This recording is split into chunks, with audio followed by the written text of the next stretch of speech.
I didn't have the aspiration of actually being a pilot because I really didn't think I was smart enough to be a pilot.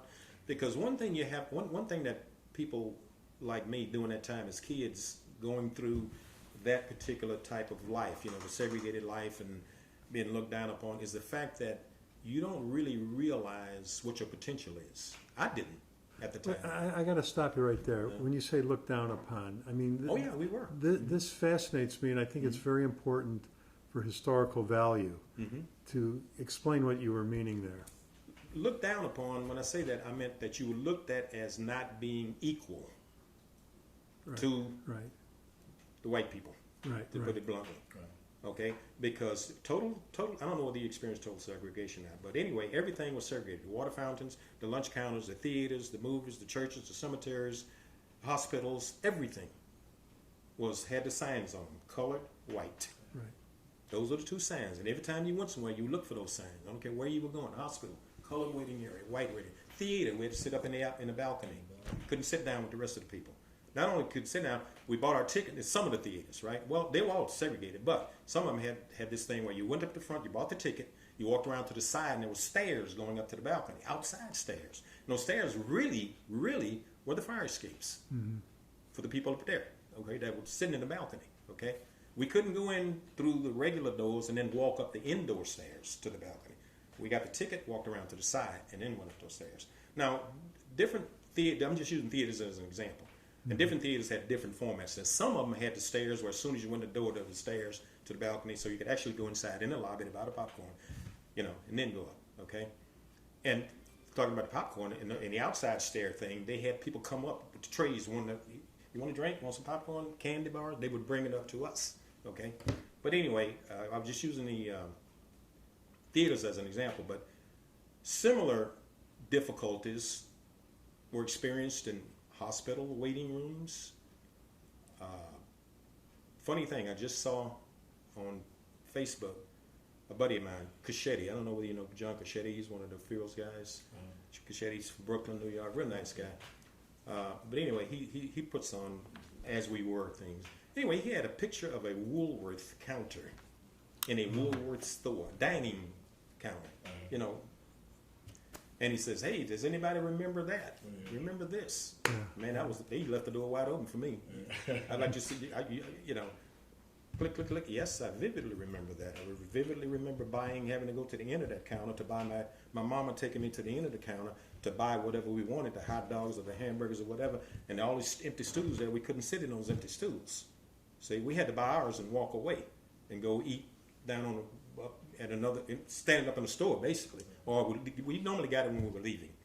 Mom would give me a hot dog, hamburger, whatever, or soda or whatever, and we'd go out to the car. But anyway, another example, so everywhere was segregated. So we naturally felt, at least I did, that I was really, really inferior.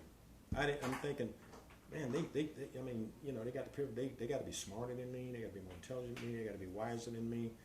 And man, I don't think I want to go in the Air Force, but I don't even think I could really be a pilot, even though I wanted to be, And so I never pursued that. I said, well, I'll just go in and, do whatever they put me in. And they put me in a pretty good career field, really electrical, mechanical, engineering, that kind of stuff, which I benefited greatly from.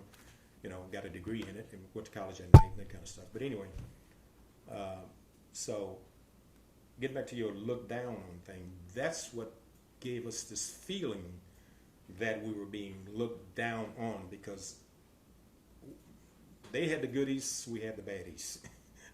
You know what I mean? That was the deal. When it finally got better, did you notice it? Can you? Yes. And let me run this down to you. I'm glad you brought this. It finally got better. But you know where I had to be before it finally got better? Germany. I left the States still segregated because I left Houston in 59, going to the Air Force, went to Germany in 60. So for all practical purposes, everything in the South was still segregated, right? So I was used to the segregated environment. I kind of broke loose from it in boot training and boot camp, and also technical training school where we learned your job. Left technical training, went to Germany, right to Germany for 3 years. Got over there, and I really it was kind of amazing that all of a sudden I didn't see any of the colored white signs nowhere. Because over in Europe, wasn't any segregation. So I'm going around over there, and everywhere I went, like I would get off duty and I'd go down to the local town, I'd walk in the store, I'd go to the club, and I'm always unconsciously looking for these signs. Mm-hmm. Can I go in there?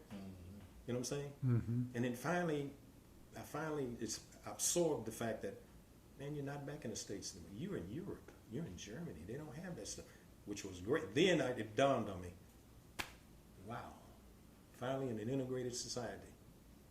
You know, spent 3 years, and guess what? Came back to the States 3 years later, right?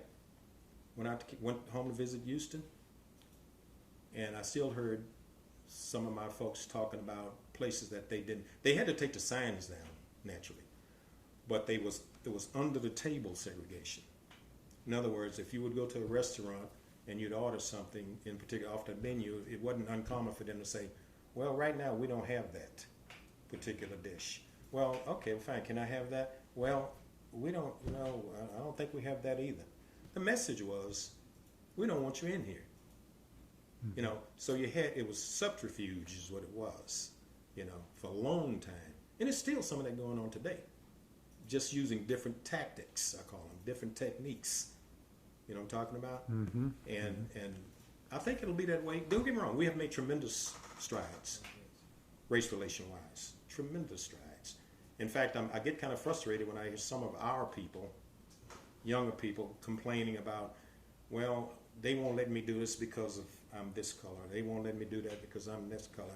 I didn't get this because of that. And I would just like to grab them and shake them and say, let me tell you my story. Okay? If you think you got it bad now, sit down in that chair. I can talk to you for the next 5 hours. Mm-hmm. Okay? And tell you what, not only me, but I tell them about what my parents went through. And I'm a kind of genealogy guy. I know my grandparents, great-grandparents, and great-great-grandparents. I got them all up, Were any of them slaves in the Civil War? Oh, yeah. Mm-hmm. Great-great-grandparents.